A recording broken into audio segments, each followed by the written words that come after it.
Madame, Monsieur, bonsoir et bienvenue à votre magazine Ça fait l'actualité, consacré pour ce jour à mettre en lumière les contributions exceptionnelles des ingénieurs et techniciens du génie civil au développement de la Côte d'Ivoire. Ces acteurs formés notamment à l'INSTP, qui est donc l'École nationale supérieure des travaux publics, ont façonné le paysage socio-économique de notre pays au cours des 60 dernières années. Aujourd'hui, à l'occasion du 60e de cette institution emblématique, nous allons explorer ensemble leurs réalisations, les infrastructures clés, les défis de conception, les défis d'exploitation également et leur rôle dans le développement durable. Nous parlerons également de la célébration des 60 ans, les participants attendus et les attentes, les perspectives. Et ça fait l'actualité. Nous avons nos invités en studio. Juste avant, je vous propose de suivre avec moi un reportage qui est signé Davis Oyo. Les diplômés de l'École nationale supérieure des travaux publics, ENSTP de Côte d'Ivoire, sont considérés comme les meilleurs de leur discipline. L'école créée en 1963 à Abidjan a été délocalisée à Yamoussoukro. Devenue ENSTP, ESTP, INPHB, des milliers d'ingénieurs et de techniciens y ont été formés en génie civil, en bâtiment, en route et ouvrages d'art, en hydraulique, en transport, en sciences géographiques, en urbanisme, en mines et en géologie.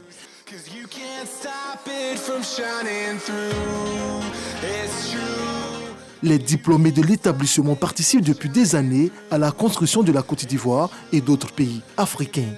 En témoignent routes, ponts, bâtiments, ouvrages sportifs, signes de leur savoir-faire. Hommes et femmes sortis de l'ENSTP constituent un riche capital humain que l'on retrouve dorénavant dans plusieurs secteurs d'activité. Certains au visage connu et d'autres inconnus œuvrent au quotidien au développement des pays dans lesquels ils évoluent. L'on peut citer par exemple le Premier ministre, ministre des Sports et du Cadre de vie, Robert Begreux-Mambé.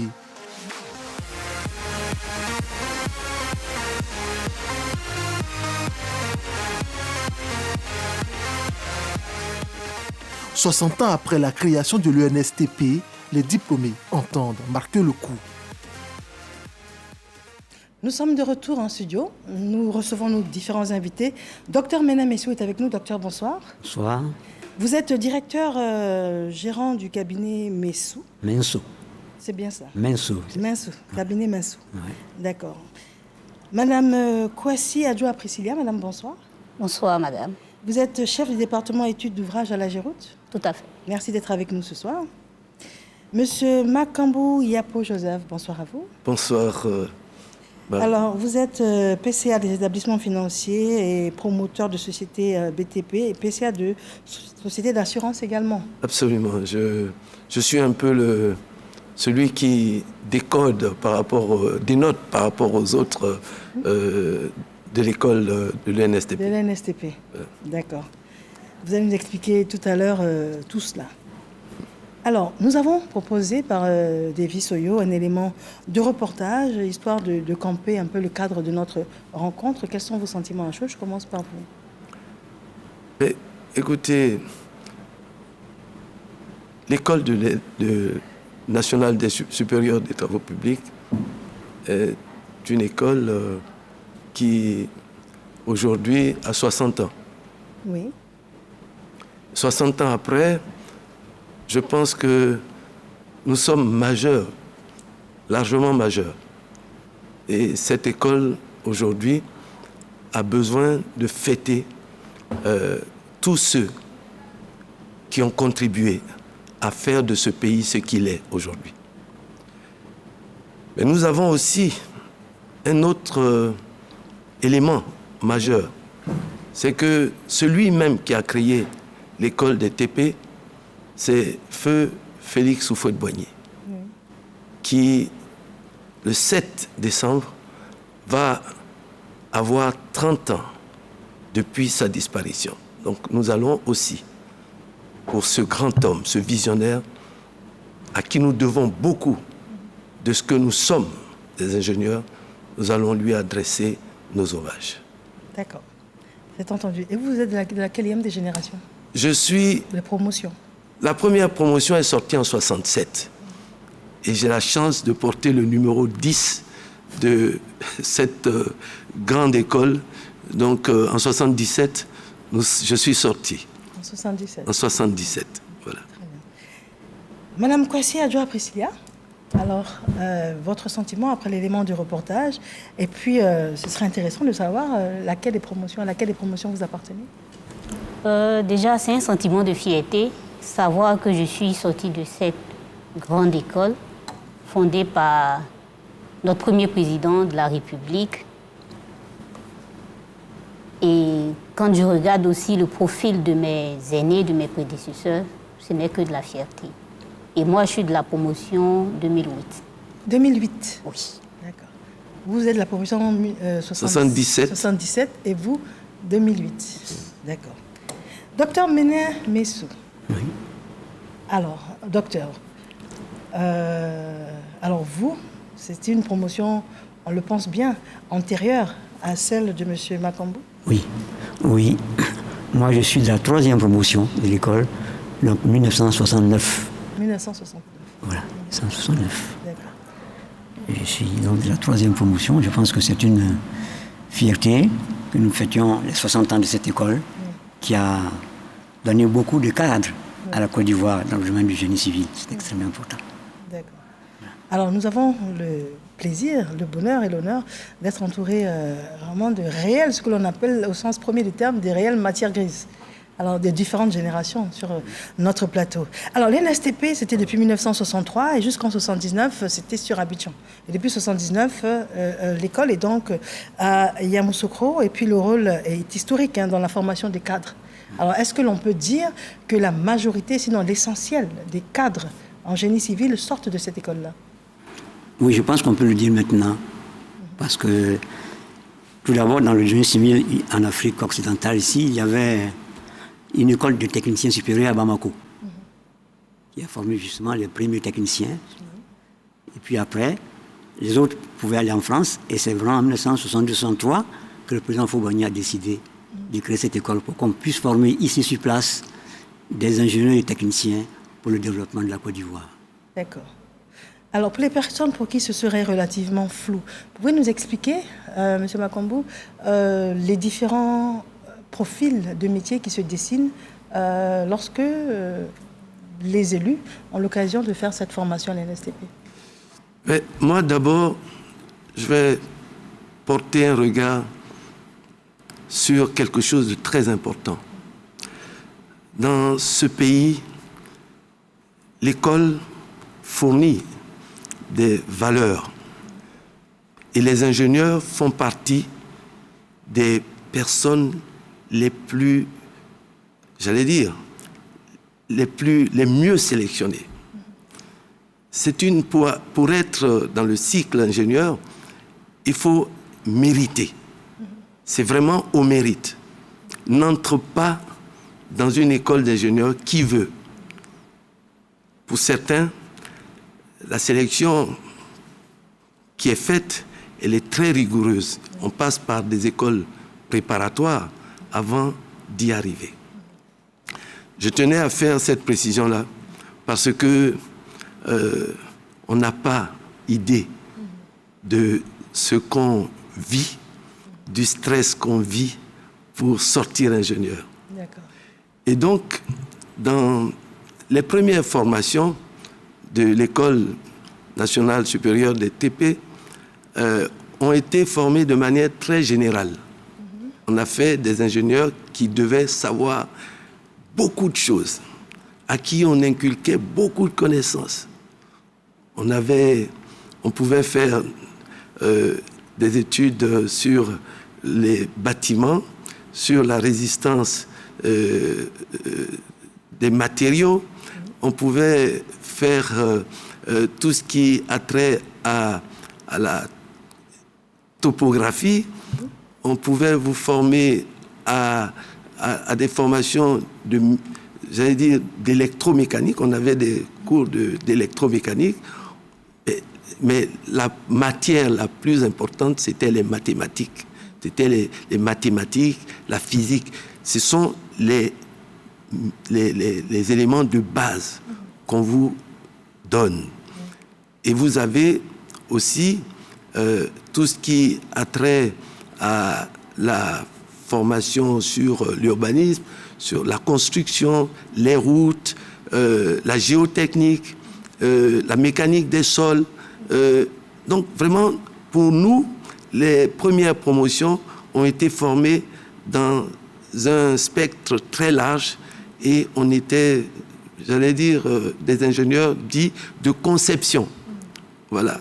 Donc il y avait cette différence-là qui était très importante. L'ingénieur de conception. Conception. Voilà. Alors, quand vous en parlez, c'est vrai qu'il y a un certain nombre d'années, mais est-ce que cette qualité, cette rigueur a été maintenue tout au long des différents cycles? Mais jusqu'à aujourd'hui, pour entrer à l'école d'ingénieur, il faut passer par cette classe préparatoire. Moi, dans ma promotion, je connais des gens qui sont entrés en prépa avec nous, mais qui, avant la fin des 2 années, ont décidé de quitter l'école parce que c'était trop stressant. D'accord. Aujourd'hui, ils sont allés plutôt faire de l'architecture. Voilà. D'accord. Alors vous, Madame Kwasi, vous êtes d'une promotion plus récente. Pouvez-vous nous partager un pan de votre expérience pour illustrer les propos dont il parle? Mon expérience à l'école? Par rapport à rentrer dans cette école-là, est-ce que vous avez dû... Oui, déjà à mon époque, parce que j'ai quand même 16 années, à mon époque, on faisait un test qui était essentiellement basé sur l'analyse de dossiers. Et après ce premier tour, on faisait un test oral. Et on était orienté soit en cycle court, soit en cycle long. Et ceux qui faisaient le cycle long, c'est ceux-là qui font les classes préparatoires et qui deviennent ingénieurs de conception. Donc moi, j'ai été retenue pour le cycle long et j'ai fait les classes préparatoires. En notre temps, ça s'appelait MPSI. Et après les classes préparatoires, je suis passée en cycle ingénieur de l'STP. Quand on sort de l'NSTP, dites-nous brièvement 5 ou 6 choses qu'on est capable de faire. Qu'est-ce qu'on peut faire? On peut, nous, de manière profane, on va dire, on peut construire une route, c'est ça? On peut construire un pont. Qu'est-ce qu'on peut faire? On peut construire une route, on peut construire un pont, on peut construire un bâtiment, mais on le fait à différents niveaux. C'est-à-dire, on peut travailler dans un bureau d'études. Donc, on peut faire tout ce qui est préparatif pour la construction de la route sans intervenir directement sur un chantier. Ou on peut travailler directement sur un chantier et on exécute ce que ceux qui ont fait la préparation nous ont mis à disposition, toujours en ayant un regard d'ingénieur. On peut aussi travailler dans l'administration. D'accord. Donc, on a vraiment les options. Et donc, en fonction du choix, on a ce choix en fin de formation ou on a ce choix et par rapport à ça, on se spécialise? On peut se spécialiser. On peut se spécialiser en travaillant, on peut se spécialiser en faisant des formations pointues. D'accord. Donc, Docteur, allez-y. Pour mon cas, je me suis spécialisée, je le dirais, en travaillant, en faisant, depuis que je suis sortie de l'école, en faisant les ouvrages. Donc, j'ai un profil plus ouvrage qu'autre chose. Plus ouvrage qu'autre chose. Oui. Alors, dites-nous un ouvrage dont vous êtes, enfin, que vous avez pu signer et à quel niveau? Un ouvrage auquel j'ai participé, le pont de Jacquesville, où j'ai été ingénieur homologue de l'AGEROUTE.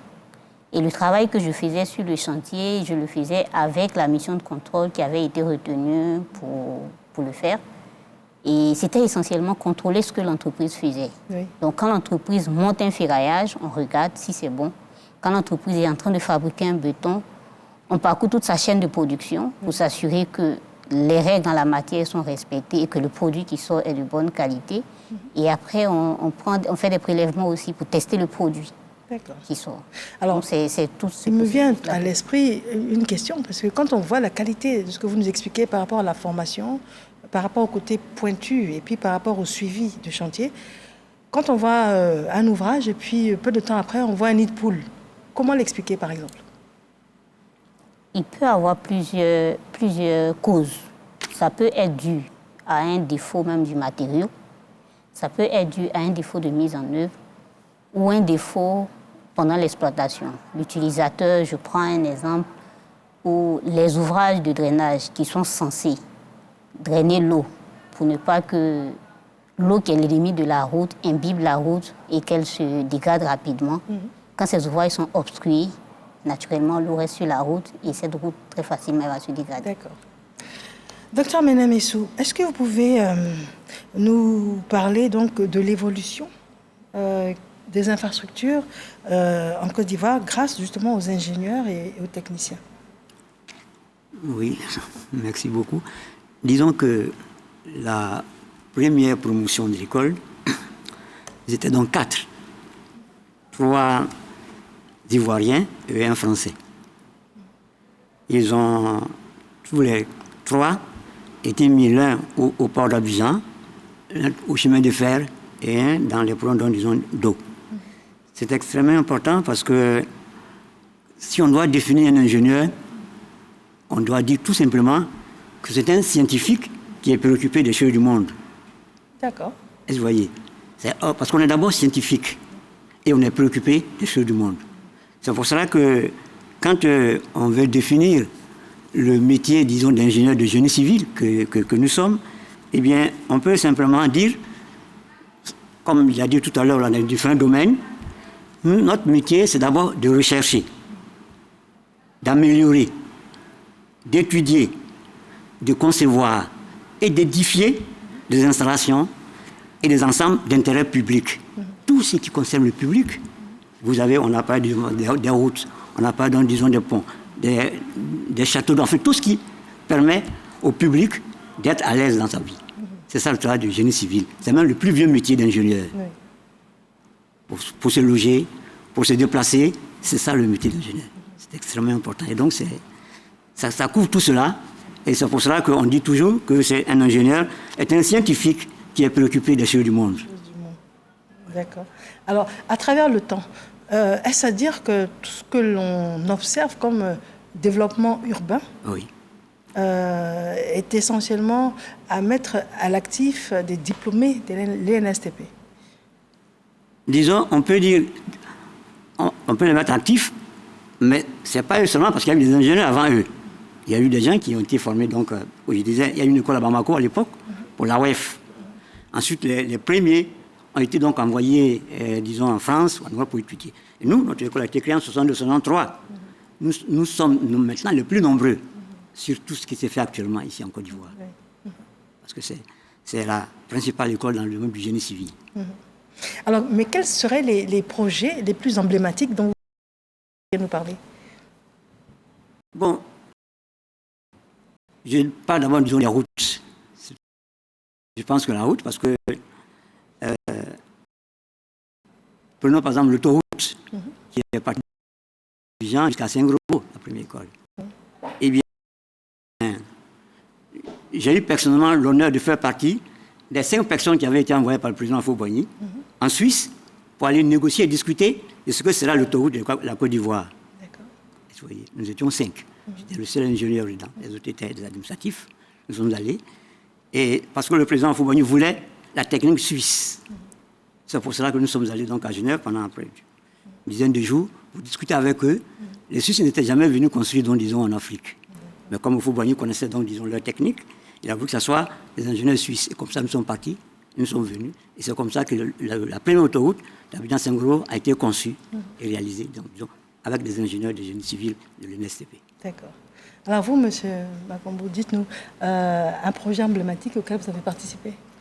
Mais moi, j'ai eu la chance, parce qu'à l'école, on nous disait, si dans votre carrière, vous travaillez sur un barrage hydroélectrique, vous n'en ferez pas 2 ou 3, parce que c'est rare. Donc, moi, j'ai eu la chance, sorti de l'école, de travailler dans une société ivoirienne qui était sous-traitante de Impregilo, en fait. Oui. Voilà. Sur le barrage de Tahabo. Et sur ce barrage de Tahabo, j'ai eu la chance de travailler avec un ingénieur senior français et nous étions sous-traitants de tout ce qui était écoulement de fluide. Oui. Donc, j'ai eu à faire tout le système d'épuration des huiles. Parce que vous savez, quand une turbine tourne à très grande vitesse, pour la refroidir, cette turbine, il faut prendre un fluide très visqueux. Et la chaleur est tellement intense que en un quart de tour, presque, l'huile perd toute sa viscosité. Donc, il faut avoir ce qu'on appelle un épurateur d'huile pour justement régénérer les caractéristiques physiques du lubrifiant pour qu'il continue donc son cycle de refroidissement. Donc, j'ai eu affaire à installer un épurateur d'huile. J'ai fait tout le système d'air comprimé du barrage, tout l'aménagement en alimentation d'eau du barrage de Tabo, et puis tout le système d'air, la climatisation, l'air conditionné donc du barrage. Au-delà de ça, je suis allé après faire une formation sur le béton précontraint et le béton précontraint par fil adhérent. Donc, je dirais que je suis un peu le seul spécialiste en Afrique subsaharienne de cette technique qui a été développée par un ingénieur français qui a donc développé ce système-là. Et nous avons fait ici pas mal de réalisations sur l'autoroute, le premier pont piéton de Yopougon a été fait, donc conçu par nous. Nous avons fait les poutres porteuses de Postel 2000, ici. Tout le système de plancher de l'immeuble Longchamp, les lycées professionnels de San Pedro, d'Odiéné et de Gagnoa ont été faits par nous en utilisant donc le système de précontrainte. Et puis, j'ai eu la chance de travailler avec le Bénet sur tous les ponts du Golf Hotel d'Abidjan, parce qu'on faisait des poutres en précontraint. Donc, on a les résidences Harmonie au plateau ont été faites par... Vous avez une solide expérience, hein? Les EVA, les immeubles des EVA, et puis les résidences Charles de Gaulle, la maison du fils d'Oufouette, le GCDA. Tout ce qui est plancher, on a été la première société la plus importante de préfabrication, parce qu'il faut le savoir, pour faire des logements en grande quantité, il faut aussi maîtriser le système de préfabrication. Et on a été la première usine dans ce sens-là. C'est une expérience très, très importante, en tout cas, et merci de la partager avec nous. Nous avons un deuxième élément à vous proposer, mais juste avant, dites-moi, qu'est-ce qui distingue la formation à l'INSTP par rapport aux écoles de la sous-région, Madame Kossi? Alors, nous avons une particularité dans notre formation. Dès la première année, il y a des stages en entreprise qui sont instaurés. Donc, l'objectif de ces stages, c'est de permettre à l'étudiant qui est en formation de se frotter à l'expérience en entreprise, de sorte à juxtaposer la théorie à la pratique. Donc ça, c'est un point fort de notre formation. Et on le fait en première année, en deuxième année et en troisième année. Et aujourd'hui, avec l'avènement du système LMD, on est passé de 3 mois de stage en fin d'année, en fin d'études, à 6 mois de stage. Donc il y a cette évolution et puis il y a cet accompagnement à l'école et avec les entreprises qui font des ingénieurs comme des techniciens supérieurs de l'ENSTP, ESTP maintenant, des diplômés de qualité. De qualité, une élite. Il est temps pour nous de vous proposer notre deuxième élément de reportage et nos invités vont réagir juste après. L'UNSTP devenu aujourd'hui ESTP et donc dans l'ensemble de l'INPHP, est le fleuron de l'enseignement supérieur en Côte d'Ivoire. Et cela a été ainsi voulu par le président Félix Houphouët-Boigny, père bâtisseur de la Côte d'Ivoire, qui n'était pas tellement d'accord avec le concept de transfert de technologie, mais qui voulait plutôt qu'on forme sur place des Ivoiriens qui soient capables de rivaliser avec les autres dans le monde du point de vue de la technologie, de la science, parce qu'il croyait déjà à son époque que seule la recherche, l'innovation, la technologie pouvaient nous conduire à égaler les plus grandes nations de ce monde.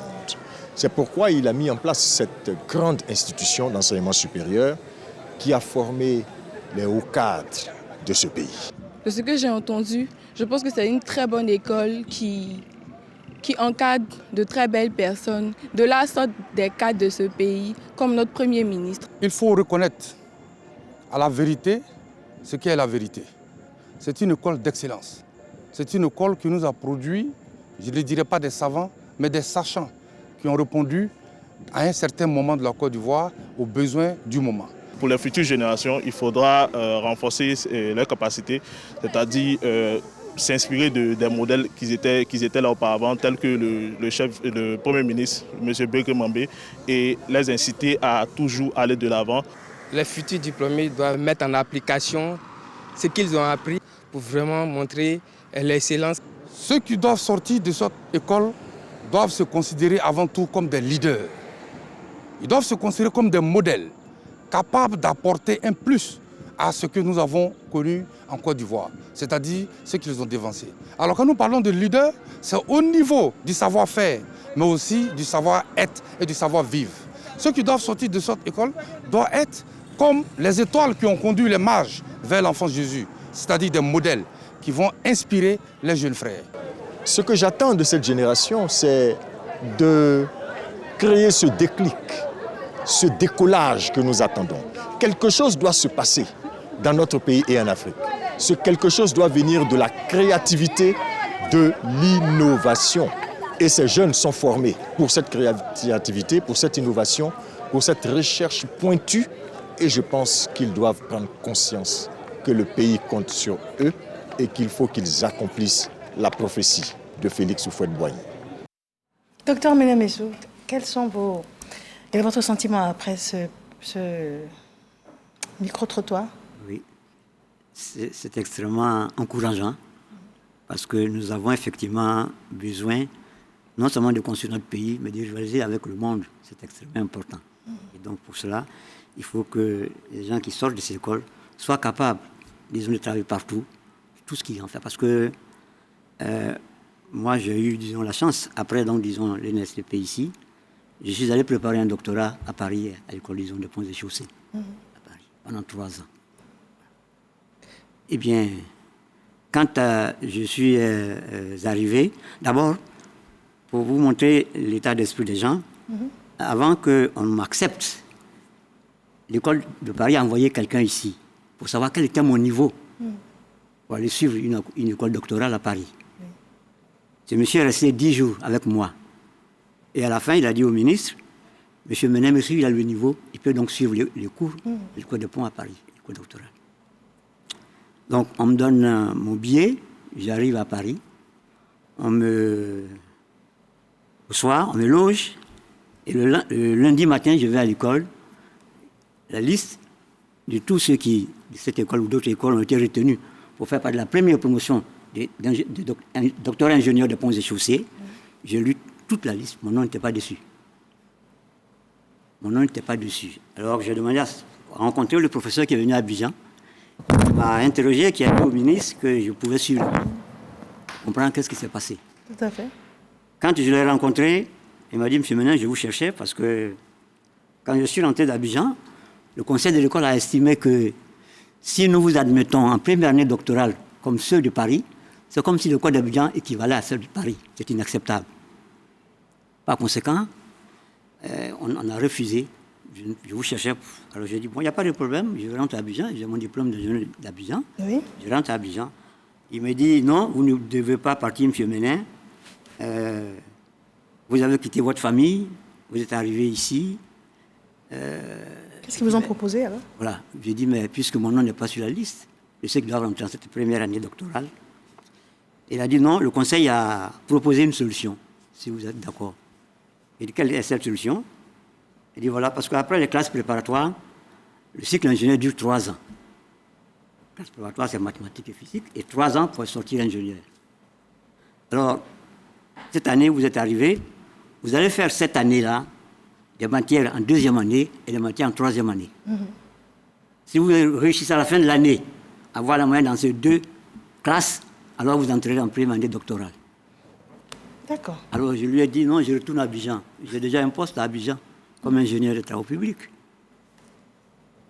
Il m'a dit non, vous ne pouvez pas. On va devoir aller un peu plus vite pour l'histoire. Il a dit non, vous ne pouvez pas partir, il faut aller réfléchir. J'ai passé toute la nuit.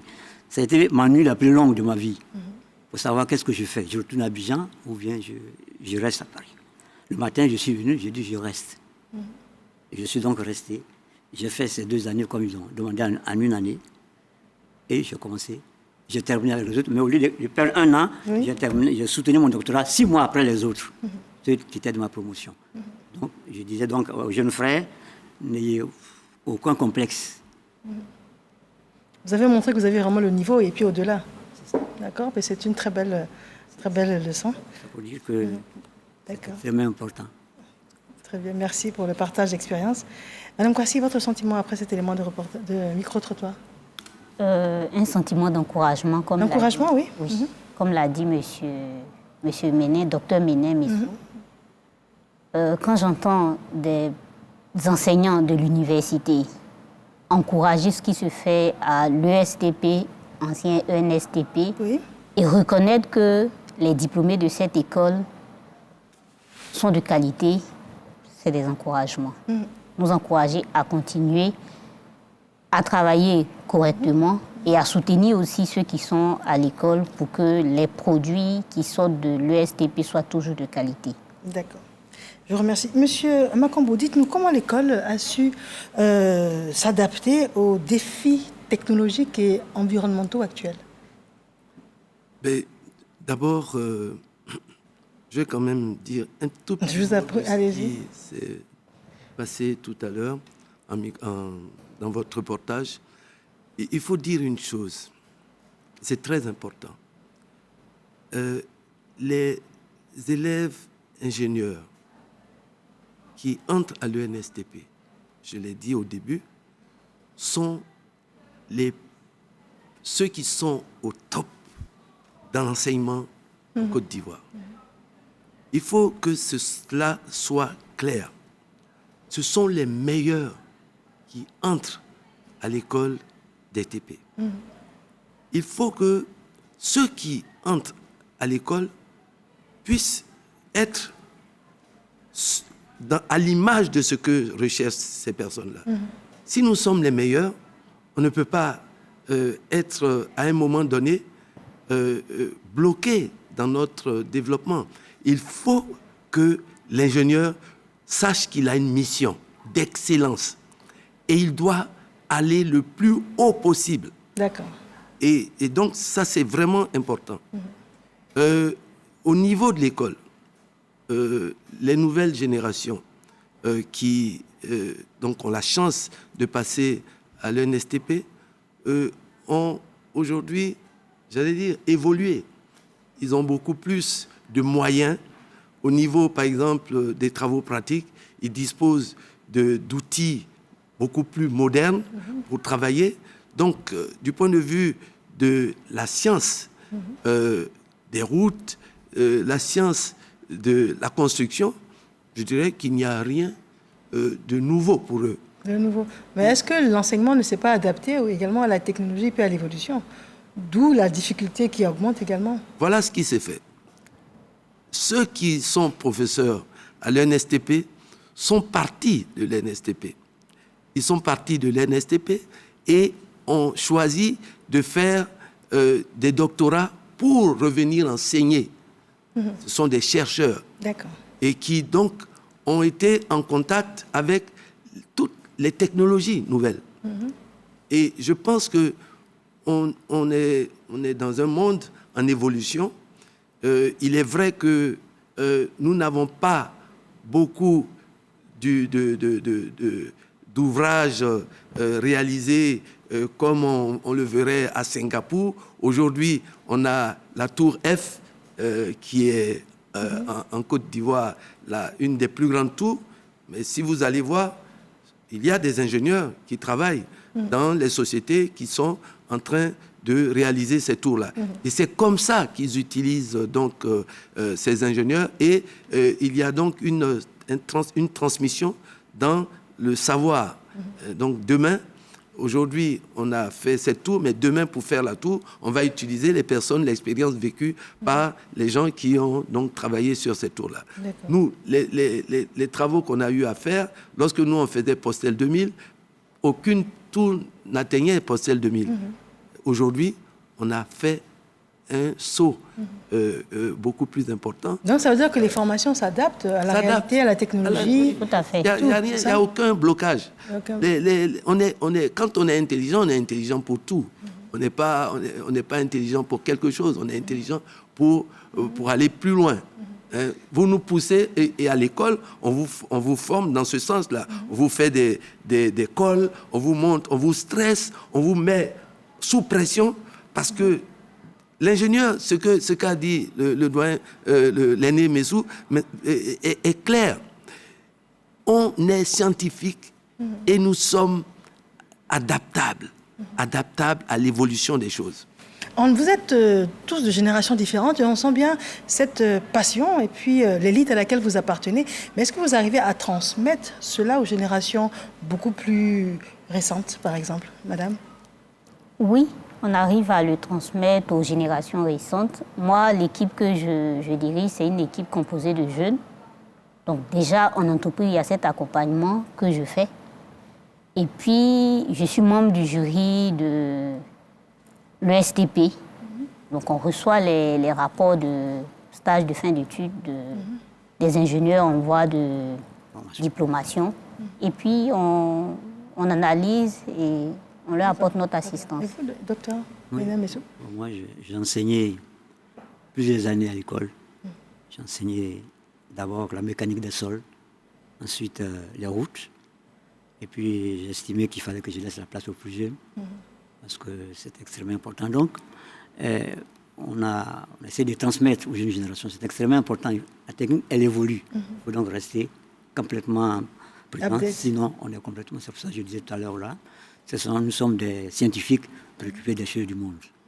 Ce qui veut dire qu'on doit s'adapter tous. Et donc, c'est extrêmement important. Maintenant, j'ai arrêté parce que je pense que je dois me retirer, ne plus enseigner. À la limite, peut-être aller faire des conférences, mais je n'enseigne plus. D'accord. Très, très bien. Alors, à ce niveau, si vous nous parliez de l'employabilité, parce qu'on a presque envie de penser que quelqu'un qui a le sésame pour l'ESTP aujourd'hui, c'est quelqu'un qui forcément aura de l'emploi. Est-ce que c'est vrai? Bon, moi, par exemple, vous voyez, j'ai commencé comme ingénieur, mais je suis aujourd'hui assureur, je suis aujourd'hui dans la finance. Ça veut dire quoi? La matière de base, celle qui nous permet de nous adapter, elle est d'abord, c'est une matière qui est scientifique. C'est les mathématiques.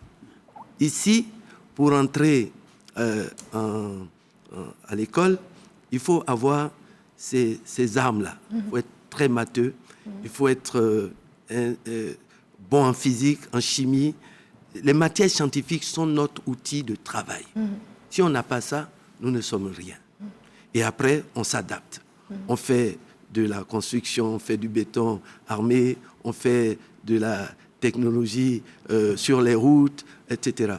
Vous voyez, aujourd'hui, je suis entré dans un domaine qui n'était pourtant pas le domaine, j'allais dire, de première option pour les ingénieurs.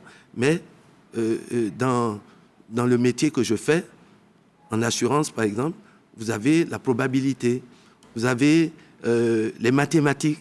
D'accord, mais là c'est votre vie d'entrepreneur. Oui, mais d'abord, il a fallu que je sois apte à y entrer. Donc, je l'ai fait. Au niveau financier. Alors, je vais vous dire une chose. Dans les pays les plus avancés, les financiers, d'abord, sont ingénieurs. Les banquiers sont ingénieurs. Les assureurs sont ingénieurs. Mais ma question première, c'est est-ce que l'étudiant de l'ESTP, en sortant de là, est-ce qu'à 98%, il trouve du travail? Ou bien est-ce qu'on arrive à absorber tous ceux qui sortent de cette école-là en Côte d'Ivoire par rapport au marché? Je pense, pour moi, qu'un ingénieur qui sort de l'école a automatiquement de quoi faire sur le marché. D'accord. Oui, parce que simplement, je pense que si ils ont quelques difficultés, c'est peut-être par manque de connaissances. Sinon, l'État de Côte d'Ivoire, avec tout ce qu'on a comme infrastructure à réaliser, est prête à employer. Nous ne sommes que combien 6 000 sorties de l'école par rapport à toute la masse de réalisation à faire. Ça ne suffit pas. 6 000 ingénieurs en 60 ans, 1 200, 1300 ingénieurs de conception, 400 en ingénieurs de technique et 4000 en technicien, ça ne suffit pas pour ce pays-là. La preuve, c'est qu'aujourd'hui, on est encore obligé d'aller prendre d'autres personnes, d'autres personnes pour pouvoir travailler. On a besoin de former encore des ingénieurs. Et l'école, en formant des ingénieurs, peut les utiliser dans d'autres domaines, comme le domaine de la banque, de l'assurance. Je dirais, un ingénieur, c'est pas quelqu'un qui est formaté pour rester dans un seul endroit. Il est à multi-usage. D'accord. Donc c'est presque un état d'esprit, en fait. C'est un état. C'est un niveau de connaissance. Voilà, c'est tout. Moi, je pense pour moi qu'un ingénieur, j'ai un ami qui me dit toujours, tu le fais parce que tu es un ingénieur. En innovation, par exemple, dans les assurances, quand on est arrivé, ma manière de concevoir les choses a étonné les gens. Ça, c'est l'impact de votre formation. Oui, parce que c'est nous, ce qu'a dit vous allez conclure avec, s'il vous plaît. Ça veut dire que nous avons une formation où tout ce qu'on doit réaliser est concret. Ce que nous devons réaliser est concret. Nous ne faisons pas de choses pour simplement faire des choses. Nous faisons des choses pour que la réalisation soit effective.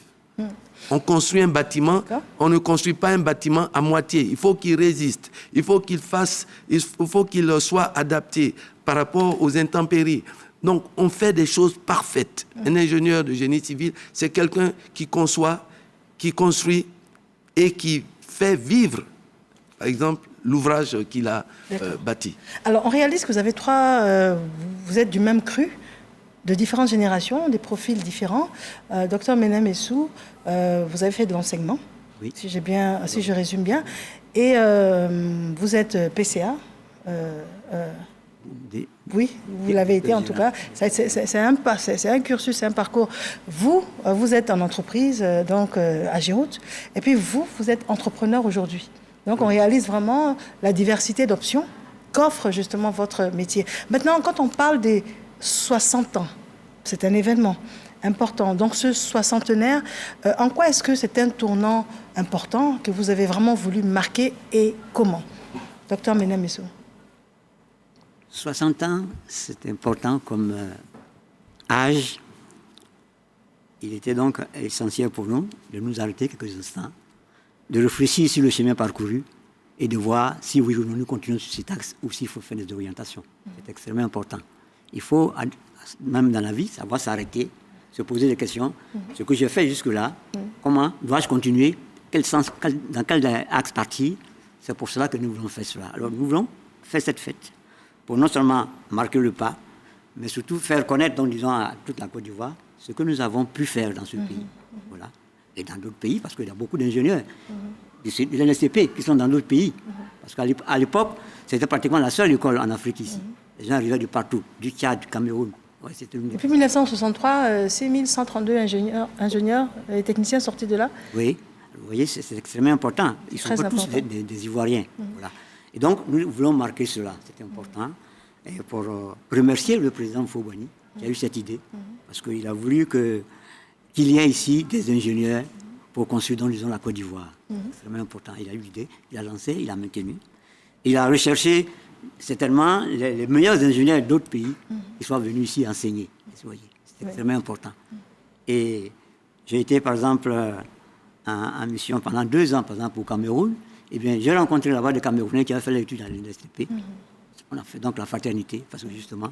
Donc, c'est extrêmement important que nous puissions marquer cela, savoir ce que l'idée que le président Mfwebouani a eue a été une idée merveilleuse et qu'il faut qu'on maintienne cet esprit, ce flambeau, aller plus loin et compter parmi les meilleures écoles, disons, d'ingénieurs, parce que quand on dit « je viens de telle école », on doit pouvoir, disons, savoir qu'est-ce que vous avez dans la tête. C'est extrêmement important. Et jusqu'aujourd'hui, en 2024, l'STP demeure la référence ouest-africaine, sous-régionale, africaine.